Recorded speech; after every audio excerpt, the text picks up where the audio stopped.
ada Facebook dari Muhammad Yasin rahmatullah, yang mana beliau tinggal di Mesir dan melihat kasak kusuk di Indonesia perihal nasab yang digaungkan oleh ada seorang pelajar Indonesia yang tinggal di Mesir, di Kairo, namanya adalah Muhammad Yasin rahmatullah.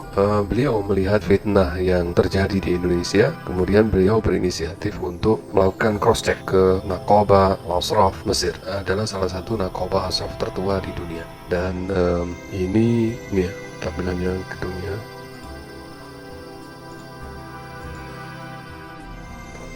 Beliau berkunjung ke sana 2 kali nih, saya lihat. Yang pertama di 4 hari yang lalu, itu dia tulis juga di Facebooknya, saya bacakan ya. Di tengah ramainya permasalahan nasab, kami melihat ada tokoh agama berkata bahwa Naqabatul Ashraf Mesir tidak mengakui keabsahan nasab Sadah Ba'alawi sebagai ahli bait. Dari situ kami terpanggil berkunjung ke kantor umum Naqabah tersebut dalam rangka tabayun dan belajar wawasan tentang ahli bait. Kebetulan tempatnya dekat dengan tempat kuliah kami. Kami bertemu dengan Syekh Ahmad Yahya. Nah, Syekh Ahmad Yahya ini adalah seorang muqarrir Lajnah Tahqiq Ansat. Kami bertemu Syekh Ahmad Yahya di gedung tersebut. Kami utarakan maksud dan tujuan kami menemui beliau. Beliau langsung berkata, Sadah Ba'alawi merupakan ahli bait secara pasti. Dan beliau memberikan bukti buku nasab di kantor tersebut, dan kami langsung minta izin untuk memfotonya sebagaimana tertera di bawah. Beliau juga menyarankan kami untuk membaca kitab Bahrul Ansab Al-Muhit karya Sayyid Husain Muhammad Rafa'i bin Kibaril Ulama Al-Azhar Syarif. Jadi Sayyid Husain Muhammad Rafa'i ini salah satu ulama besar Universitas Al-Azhar. Dari sini kita dapat berkata bahwa apa yang tidak disebutkan dalam sebuah kitab bukan berarti sesuatu itu tidak ada.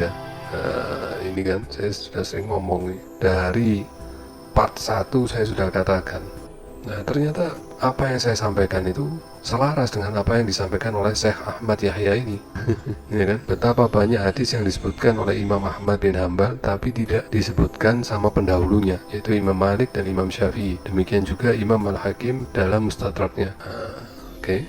Nah, yang kedua, sekelas Imam Al-Faqih Al-Muqaddam, Alwi Al-Haddad, Habib Umar, Habib Ali Al-Jufri dan seterusnya, tidak mungkin beliau berani menisbatkan diri sebagai ahli bait apabila jalur mereka terputus, karena menisbatkan diri pada bukan nasabnya adalah termasuk dosa besar. Nah, yang ketiga, beliau berkata, keturunan itu merayap akhlaknya. Rasulullah SAW akhlaknya mulia, maka keturunannya pasti akhlaknya mulia. Demikian juga sebaliknya. Kita berkata hal itu bukan merupakan sebuah kepastian, hanya keumuman saja. Di tengah kehidupan kita banyak yang nasabnya mulia tapi akhlaknya tidak baik, dan sebaliknya orang tuanya tidak baik, orang tuanya tidak baik tapi anaknya baik, seperti Abdullah bin Ubay bin Salul dan Ikrimah. Nah, ini kesimpulannya. Ala kulli hal, Sadah Ba'alawi adalah merupakan ahli bait, nasabnya sampai ke Rasulullah SAW.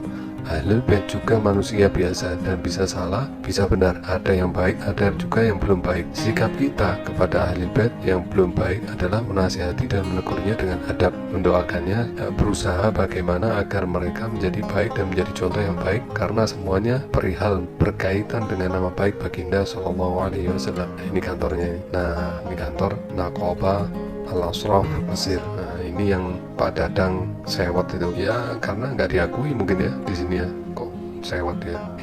Ya, dia mungkin diakui oleh Naqaba Ashraf bawah tanah. Nah, kemudian pada 7 jam yang lalu Muhammad Yasin rahmatullah ini mengupdate lagi, dia posting lagi, yaitu pada hari Kamis ya. Pada saat video ini saya buat hari Jumat, berarti Kamis kemarin ya. Nah, dia tulis hari ini Kamis kami berkunjung kembali ke Naqabah dalam rangka istifadah yang lebih mendetail tentang Sadah Ba'alawiyah. Seperti sebelumnya kami dipertemukan dengan muqarrir Lajnah Tahqiq Ansat, yaitu Syarif Ahmad Yahya.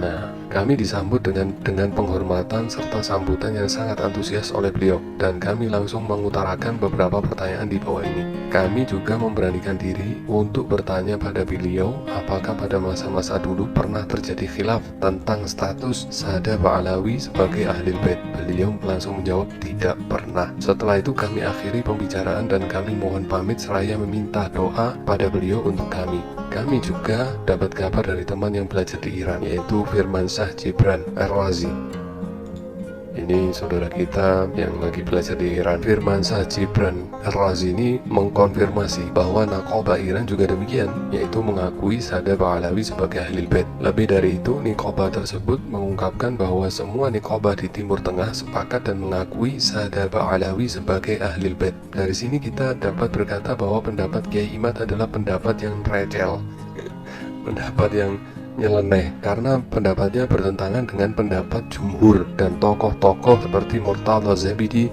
Sayyid Hussein Ar-Rifai, An-Nabhan, dan Naqabatul Ashraf dan lain-lain. Sebagai karya ilmiah, tesis Kiai Imad kita apresiasi dan kita masukkan dalam hasanah keilmuan, sekalipun pendapatnya tidak bisa kita jadikan pegangan apalagi rujukan. Layaknya hadis-hadis sajj dan kiroah-kiroah sajj yang tetap termaktub dalam kitab-kitab tapi tidak boleh untuk dijadikan rujukan dan pegangan. Ketika kita memaksakan untuk menerima pendapat beliau, berarti secara tidak langsung kita telah membenarkan teori